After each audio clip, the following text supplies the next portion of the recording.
Arunkumar V S സുനിൽകുമാറോട് നേരിട്ട് സംസാരിക്കാൻ താല്പര്യമുണ്ടെങ്കിൽ ഞാൻ അദ്ദേഹത്തിന് ഡയറക്റ്റ് കണക്ട് ചെയ്യാം. അതായത് കുറച്ചുകൂടി നന്നാവാൻ തോന്നുന്നു. ഓക്കെ, തീർച്ചയായിട്ടും സന്തോഷമുണ്ട്. കാരണം നമ്മൾ ഈ പോളിംഗിന്റെ ആദ്യഘട്ടത്തിൽ ആദ്യ സന്ദർശനം നടത്തിയ സ്ഥാനാർത്ഥി വി എസ് സുനിൽകുമാറാണ്. ഈ പോളിംഗ് പ്രഖ്യാപിച്ചതിന് ശേഷം ആദ്യമായി നമ്മൾ കാണുന്ന സ്ഥാനാർത്ഥി. V S, very good morning, all the best. ആദ്യം തന്നെ പറയട്ടെ. നമസ്കാരം. നമസ്കാരം. ഞാൻ ഈ തെരഞ്ഞെടുപ്പിന്റെ ആദ്യഘട്ടത്തിൽ നമ്മൾ ആദ്യമായിട്ട് കണ്ട സ്ഥലത്താണ് ഇപ്പോൾ വി എസിൽ നിൽക്കുന്നതെന്ന് തോന്നുന്നു. ഞാൻ ആദ്യം സന്ദർശിച്ച സ്ഥാനാർത്ഥി വി എസ് ആണ്. ഈ തെരഞ്ഞെടുപ്പിന്റെ റിസൾട്ടും അങ്ങനെ തന്നെ ആവട്ടെ. എന്താണ് തെരഞ്ഞെടുപ്പൊക്കെ കഴിഞ്ഞ ക്ഷീണമൊക്കെ മാറിയോ? ഇന്നലെ രാത്രി സുഖമായി ഉറങ്ങാൻ പറ്റിയോ?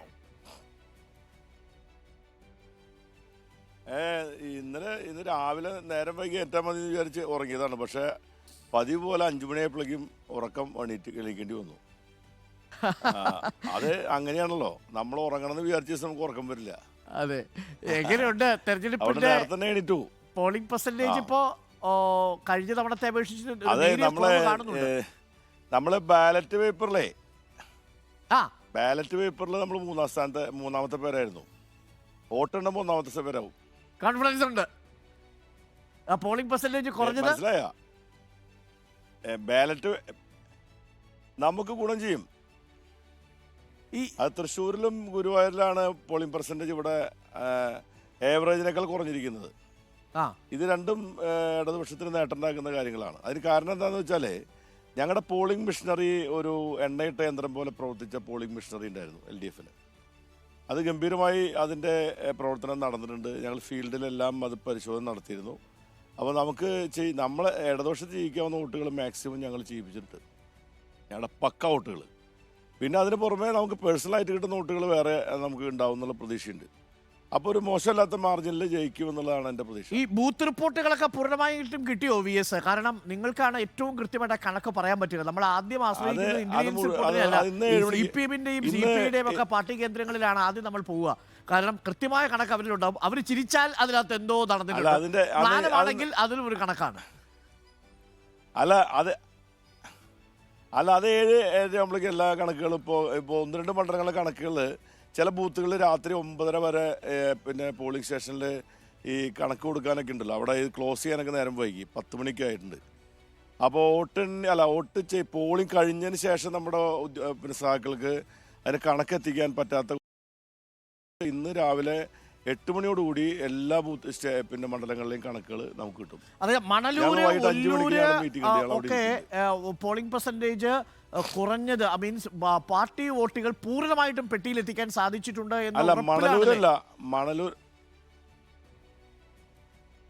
മണലൂരല്ല, ഗുരുവായൂരും തൃശ്ശൂരാണ് പോളിംഗ് ആവറേജ് കുറഞ്ഞിരിക്കുന്നത്. നാട്ടികയിൽ അത്ര വലിയ കുറവില്ല, നാട്ടികയിലൊന്നും അത്ര വലിയ പ്രശ്നം ഉണ്ടായിട്ടില്ല. ടോട്ടൽ ഏരിയ അല്ല, കഴിഞ്ഞ തവണ 77% ഉണ്ടായിരുന്നു മൊത്തം പോളിംഗ്. അത് ഇത്തവണ 72 ചെറിയൊരു ശതമാനത്തേക്ക് 72.1 മറ്റായിട്ടുണ്ട്. അപ്പോൾ 5% വോട്ടിന്റെ കുറവ് ഇപ്രാവശ്യം ഉണ്ടായിട്ടുണ്ട് കഴിഞ്ഞ വർഷത്തെ അപേക്ഷിച്ച്. 10 ലക്ഷത്തി പിന്നെ അതായത് മറ്റ് ചെയ്തിട്ടുള്ളത് മറ്റ് സംസ്ഥാനങ്ങളിൽ അടക്കം വോട്ടർമാരെ കൊണ്ടുവരുന്ന ഒരു രീതി ഉണ്ടായിരുന്നു. ഇന്നലെ BJP സ്ഥാനാർത്ഥി പ്രത്യേകിച്ച് സുരേഷ് ഗോപിയും BJP ക്യാമ്പും ഒക്കെ വളരെ ആക്റ്റീവ് ആയിരുന്നു എന്നാണ് മനസ്സിലാക്കുന്നത്. അതൊക്കെ തെരഞ്ഞെടുപ്പിൽ എങ്ങനെയാണ് ബാധിക്കുക? നമ്മുടെ ആളിലെപ്പോഴും BJP സ്ഥാനാർത്ഥി ആക്റ്റീവ് ആയിരുന്നു എന്നൊക്കെ പറയുമ്പോൾ ഞങ്ങളൊന്നും ആക്റ്റീവ് അല്ലാണ്ടിരിക്കുകയായിരുന്ന? അതല്ല, മറ്റ് സംസ്ഥാനങ്ങളിൽ നിന്നൊക്കെ വോട്ടർമാരെ കൊണ്ടുവരുന്ന ഒരു രീതിയൊക്കെ ഉണ്ടെന്നല്ല ജെയ്സൺ റിപ്പോർട്ട് ചെയ്തിരുന്നേ. അതായത് നമ്മുടെ വോട്ടർമാർ മറ്റ് സംസ്ഥാനങ്ങളിൽ കർണാടക, തമിഴ്നാട്ടിൽ നിന്നുള്ളവരെയൊക്കെ അവരിത് ആദ്യമായിട്ട് ചെയ്യുന്നതുകൊണ്ടുള്ള പ്രശ്നമാണ്. ഞങ്ങളിതൊക്കെ ചെയ്യാറ് സിസ്റ്റം ഞങ്ങൾക്കുണ്ട്. ഞങ്ങളിതൊക്കെ മുൻകൂട്ടി ലിസ്റ്റ് എടുത്ത് ആരൊക്കെയാണ് കേരളത്തിന് പുറത്തുള്ളവർ, ഇന്ത്യക്ക് പുറത്തുള്ളവർ ആരൊക്കെയാണെന്നുള്ളതിന്റെ ലിസ്റ്റ് എടുത്ത് ആ ആളുകൾ കൊണ്ടുവരാനുള്ള ഒരു മെക്കാനിസം ഇടതുപക്ഷ മുന്നണിക്ക് പണ്ടേ ഉള്ളതാണ്. അപ്പൊ കൃത്യമായും ഇടത് വോട്ടുകൾ ബാലറ്റ് ബോക്സിൽ എത്തിയിട്ടുണ്ട്. ഒരു സംശയമില്ല, ഇടത് വോട്ടിൽ ബാലറ്റിൽ എത്തിയിട്ടുണ്ട്. ഞങ്ങൾ 1ാം സ്ഥാനത്തെത്തുകയും ചെയ്യും. ഞാൻ സുനിൽകുമാർ ഒരു കാര്യം ചോദിച്ചോട്ടെ. ഇന്നലെ ഇപ്പോൾ EP ജയരാജന്റെ ഈ ബോംബ് വന്ന് വീണത് ഏതെങ്കിലും തരത്തിൽ ഈ ന്യൂനപക്ഷ വോട്ടുകളിൽ ചെറിയൊരു ആശയക്കുഴപ്പം ഉണ്ടാക്കിയിട്ടുണ്ടോ? അങ്ങനെ ഒരു കൺഫ്യൂഷൻ ഉണ്ടോ? അങ്ങനെയൊക്കെ തുറന്നു പറഞ്ഞ് ശരിക്കും പറഞ്ഞാൽ ഇതിൽ വന്നു. എന്നാൽ പോലും ഞാൻ ചോദിച്ചു, സ്ഥാനാർത്ഥി എന്ന നിലയിൽ ടെൻഷൻ ഉണ്ടാക്കിയോ ഇന്നലെ? അതായത് ഒരു ടെൻഷൻ ഉണ്ടാക്കിയിട്ടില്ല. കാരണം എന്താ വെച്ചിട്ടുണ്ടെങ്കിൽ ഇതൊക്കെ എന്ന് പറഞ്ഞാൽ ഇപ്പോൾ ഇന്നലെ ഈ മലയാള മനോരമ മാതൃഭൂമി ഒരു വാർത്ത പ്രസിദ്ധീകരിച്ചു. എന്തായിരുന്നു? ഈ കോൺഗ്രസിൻ്റെ അല്ല CPM ഒരു ബൂത്തിൽ നിന്ന് 25 വോട്ട് വീതം മറിച്ച് 35,834 വോട്ട്, കൃത്യം കണക്കാണ്, മനോരമയ്ക്ക് എവിടെ നിന്ന് കിട്ടി എനിക്കറിയില്ല, അവർ പബ്ലിഷ് ചെയ്തിരിക്കുകയാണ് ഇന്നലെ രാവിലെ പബ്ലിഷ് ചെയ്ത് കഴിഞ്ഞാൽ ഞങ്ങളോടൊരു മറുപടി ചോദിക്കണ്ടേ? ഇടതുപക്ഷത്തോട് എന്താണ് അതിൻ്റെ പ്രതികരണം എന്തെങ്കിലും ചോദിക്കണ്ടേ? ഇവിടുത്തെ മുൻ MP പറഞ്ഞിരിക്കുന്ന ഒരു സ്റ്റേറ്റ്മെൻറ്റ്, കള്ള സ്റ്റേറ്റ്മെൻറ്റ് നേരെ മനോരമ പത്രം അച്ചടിച്ച് കൊടുക്കുകയാണ്. കള്ള സ്റ്റേറ്റ്മെൻറ്റ് മാതൃഭൂമി അച്ചടിച്ചു, പക്ഷേ എൻ്റെ പത്രസമ്മേളനം കൊടുത്തു അവർ, പക്ഷെ മനോരമ അതും കൊടുത്തില്ല. അപ്പോൾ ഇതുപോലെ അതുപോലെ തന്നെ പറഞ്ഞു ഈ പിന്നെ അരിവാൾ നിൽക്കൽ കുത്തിക്കഴിഞ്ഞാൽ അതിൽ താമരയിലേക്ക് പോകുന്നു എന്നൊരു സ്റ്റേറ്റ്മെൻറ്റ്, ഒരു പ്രചരണം സോഷ്യൽ മീഡിയ വഴി. അതിന് പുറമെ പിന്നെ കാന്തപുരം വിഭാഗം UDF-നെ പിന്തുണയ്ക്കാൻ തീരുമാനിച്ചു എന്ന് പറഞ്ഞിട്ട് വേറൊരു വെടി. ഇങ്ങനെ പല പരിപാടികളും തലേന്ന് ദിവസം നടത്തുന്ന ഒരു തരം താന്ന സബ്സ്റ്റാൻഡേർഡ് ആയിട്ടുള്ള നിലപാടുകൾ അവരെടുത്തു എന്ന് പറയുന്നതിന് കാരണം എന്താണെന്ന് വെച്ചാൽ അവർക്ക് തോൽക്കുമെന്നുള്ളൊരു പേടി കൊണ്ട് സംഭവിച്ചിട്ടുള്ള കാര്യമാണ്. അതുപോലെ ഇപ്പോൾ EP ജയരാജനുമായി ബന്ധപ്പെട്ടിട്ടുള്ള ബോംബല്ല, ഇനിയിപ്പോൾ ആറ്റം ബോംബ് പൊട്ടിയുണ്ടോ ഒരു പ്രശ്നം ഉണ്ടാകുമ്പോൾ അതിനൊക്കെ പരിഹാരം കാണുന്നു. അതെന്താണ് സംഭവം എന്നൊക്കെ പിന്നീട് വരട്ടെ. ഇപ്പോൾ എന്തൊക്കെ നടത്തിയിട്ടുണ്ട് ഇവിടെ? ഈ ഇലക്ഷൻ തൊട്ട് മുമ്പ് തലേന്ന് ദിവസത്തെ കൊണ്ടുവരുമ്പോൾ എല്ലാവർക്കും അറിയില്ലേ? ഇപ്പോൾ 2 ദിവസം മുമ്പാണ് ഇലക്ഷൻ തൊട്ട് തലേ ദിവസമാണ് സ്വപ്ന സുരേഷ് പ്രത്യക്ഷപ്പെട്ടു, ഏതാ വക്കീലിൻ്റെ കൂടെ. എല്ലാ പത്രങ്ങളും അത് മീഡിയാസ് പബ്ലിഷ് ചെയ്യാണ്. ഇത് പറയുന്നത് എന്താണ്? ഇത് കുറേ കാലങ്ങളായിട്ട് നമ്മുടെ കേരള രാഷ്ട്രീയത്തിൽ കണ്ടുകൊണ്ടിരിക്കുന്നത് ഇടതുപക്ഷത്തിനെ ഡിമോറലൈസ് ചെയ്യാനും ഈ ക്യാരക്ടർ അസാസിനേഷൻ ചെയ്യാനും നേതാക്കന്മാരെയും പാർട്ടിയെയും അവരുടെ പ്രതിച്ഛായ തകർക്കാനും വേണ്ടിയിട്ടുള്ള ശ്രമങ്ങൾ എത്ര കാലമായി തുടർന്നുകൊണ്ടിരിക്കുന്നത്? ഇന്നലത്തെ ചർച്ചയുടെ ഭാഗമായിട്ട് ദല്ലാൽ നന്ദകുമാർ പറഞ്ഞൊരു കാര്യം, ഈ തൃശ്ശൂരിലെ ലോക്സഭാ സീറ്റ് കോംപ്രമൈസ് ചെയ്താൽ ചില ഒത്തുതീർപ്പുകൾ നടത്തി കൊടുക്കാം എന്നാണ് പ്രകാശ് ജാവ്ദേക്കർ പറഞ്ഞത് എന്നാണ്. കൃത്യമായി പറഞ്ഞാൽ സ്വർണ്ണക്കടത്തും ഈ പറയുന്ന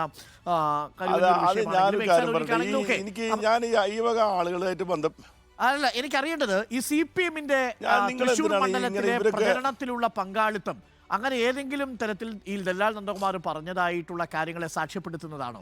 അവർ പൂർണ്ണമായിട്ടും ആക്റ്റീവായി CPI-ക്കൊപ്പം തോളോട് തോൾ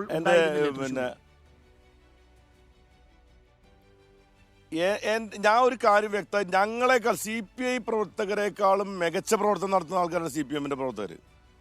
CPI പ്രവർത്തകർ ഉണരുന്നേക്കാൾ മുമ്പ് രാവിലെ ഉണർന്ന് ഫീൽഡിൽ ഉണ്ടാകുന്ന ആൾക്കാരാണ് CPM-മാർ.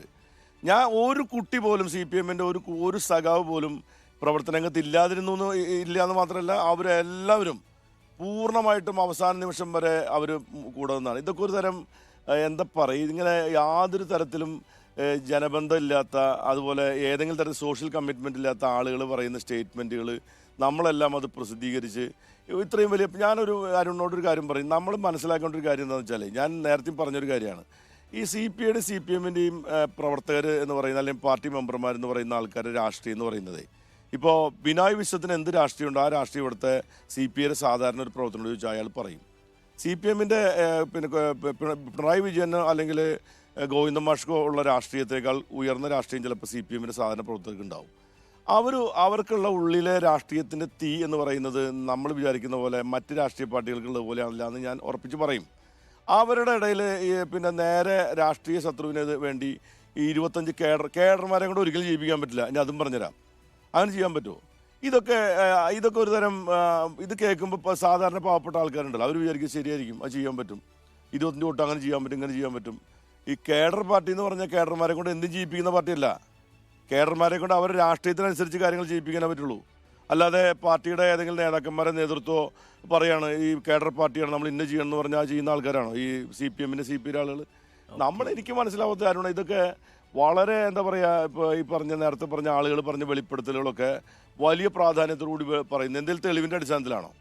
ഈ പറയുന്നതുമായി ബന്ധപ്പെട്ട് ഈ പറഞ്ഞു കേട്ട അറിവല്ലാതെ ആർക്ക് വേണേലും എന്തും പറയലാരുണേ, ഇതിലെന്തെങ്കിലും തെളിവുണ്ട്? നാളെ ഇത് പുറത്തു വരുമ്പോൾ ഇത് ഒന്നുമല്ല എന്ന് പറയും. തെളിവില്ലാത്ത കാര്യങ്ങൾ സുൽകുമാർ 50,000 വോട്ടിന് തൃശ്ശൂരിൽ നിന്ന് ജയിക്കും, വിജയം ഉറപ്പാണെന്നാണ് ഒരു പ്രേക്ഷകൻ മെസ്സേജ് ചെയ്യുന്നത്. അല്ല, അത് ഞാൻ നമ്പറൊന്നും പറയില്ല, മോശമല്ലാത്ത മാർജിൻ ഉണ്ടാവും, അത് സംശയമില്ലാത്ത കാര്യമാണ്. അരുണെ, എനിക്ക് അരുണിനോട് നന്ദിയുണ്ട്. കാരണം വെച്ചിട്ടുണ്ടെങ്കിൽ എനിക്ക് അരുണിനോടും റിപ്പോർട്ടർ ചാനലിനോടും എനിക്ക് വളരെ സ്നേഹവും നന്ദിയുണ്ട്. അത് ഞാൻ വെളിപ്പെടുത്താണ്.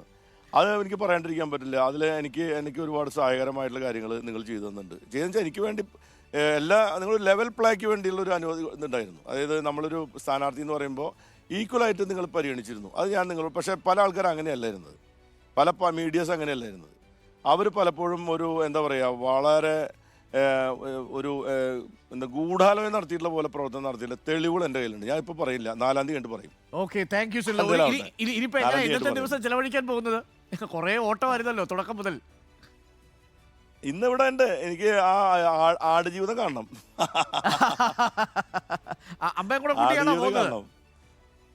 അടിയന്തരായിട്ട് അതെ, വീട്ടുകാർ സിനിമ കാണാൻ പോകുമ്പോഴും വീട്ടുകാരെ കൂട്ടി പോകുള്ളൂ. അപ്പൊ എല്ലാവരും കൂട്ടി ആടുജീവിതം കാണാൻ പോകണം എന്നുണ്ട്. പിന്നെ ഇവിടെ ഇന്ന് കുറച്ച് നാളേക്ക് കല്യാണങ്ങളും പരിപാടികളുണ്ട് കുറെ.